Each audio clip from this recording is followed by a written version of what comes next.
অনুশীলনের সময় সৌম্য সরকার আঙ্গুলে চোট পেয়েছিলেন এবং ব্যথায় কাতরাতে কাতরাতে তিনি মাঠ ছেড়ে বেরিয়ে গেছিলেন এবং তখন সংশয় দেখা দিয়েছিল যে সৌম্যর চোট কতটা গুরুতর, চ্যাম্পিয়ন্স ট্রফিতে তিনি আসলে খেলতে পারবেন কিনা। সৌম্য আবার অনুশীলনে ফিরেছেন এবং মেডিকেল টিম থেকে জানানো হয়েছে সৌম্য সরকারের চোট গুরুতর কোনো কিছু নয় এবং আর দুদিন বাকি রয়েছে চ্যাম্পিয়ন্স ট্রফির স্কোয়াডে কোনো পরিবর্তন আনার। তবে বাংলাদেশ দল চ্যাম্পিয়ন্স ট্রফির স্কোয়াডে কোনো পরিবর্তন আনার কথা ভাবছে না বা চিন্তা আসলে করছে না।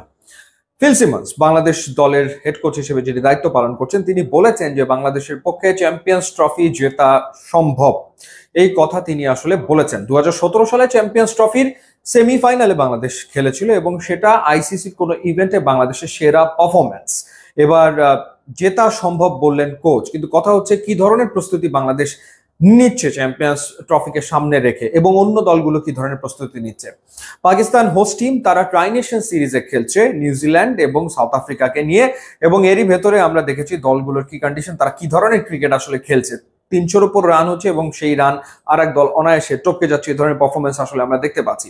তো এই তিনটে দল তারা ট্রাইনেশন সিরিজে খেলে চ্যাম্পিয়ন্স ট্রফির প্রস্তুতি সেরে নিচ্ছে। ভারত এবং ইংল্যান্ড তারা দ্বিপাক্ষিক সিরিজ খেলছে, 3 ম্যাচের ওয়ানডে সিরিজ তারা খেলে চ্যাম্পিয়ন্স ট্রফির জন্য প্রস্তুতি সেরে নিচ্ছে। এরপর অস্ট্রেলিয়া শ্রীলঙ্কার সাথে টেস্ট সিরিজ শেষ করার পর দুটো ওয়ানডে ম্যাচ খেলবে এবং সেই দুটো ওয়ানডে ম্যাচ খেলার পর তারা চ্যাম্পিয়ন্স ট্রফিতে মাঠে নামবে। তো সেইখানে বাংলাদেশের ক্রিকেটাররা মাত্রই আসলে বিপিএল শেষ করেছে, তাদের মনোযোগ ছিল বিপিএল এ টি20 ফরম্যাটে।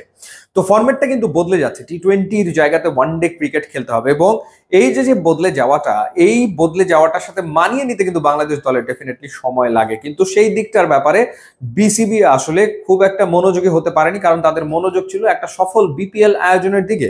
তো সেই ক্ষেত্রে চ্যাম্পিয়ন্স ট্রফি নিয়ে যে আলাদা করে কোনো পরিকল্পনা বিসিবি করেছে ব্যাপারটা কিন্তু একেবারেই তা না। তো সেই ক্ষেত্রে এখন মিরপুরে দুবেলা করে অনুশীলন, অর্থাৎ সকালবেলা এক সেশন, আবার সন্ধ্যার পরে ফ্লাড লাইটের আলোতে আর এক সেশন, এভাবে করেই বাংলাদেশ দল অনুশীলন করছে এবং এভাবে সপ্তাহখানেকের প্রস্তুতি নিয়ে বাংলাদেশকে মাঠে নামতে হবে এবং তারা প্র্যাকটিস ম্যাচও খেলবে। এই পর্যন্তই আসলে।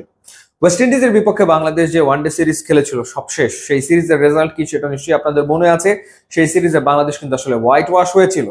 ওয়ানডে ফরম্যাটে 3-0 সিরিজ হেরেছিল বাংলাদেশ ওয়েস্ট ইন্ডিজের মাটিতে। তারপর আবার টি20 সিরিজে গিয়ে বাংলাদেশ বাউন্স ব্যাক করে এবং ওয়েস্ট ইন্ডিজকে হারায়। তো ওয়ানডে ফরম্যাটে কিন্তু লাস্ট সিরিজটা বাংলাদেশের একেবারেই সুখকর হয়নি।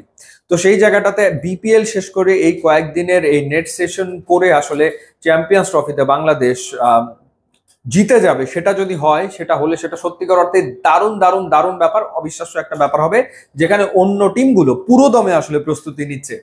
তো দেখা যাক এই স্বল্প প্রস্তুতি নিয়ে অন্য দলগুলোর থেকে প্রস্তুতিতে পিছিয়ে থেকে বাংলাদেশ আসলে চ্যাম্পিয়ন্স ট্রফিতে কেমন করে, সেটাই আসলে দেখার ব্যাপার।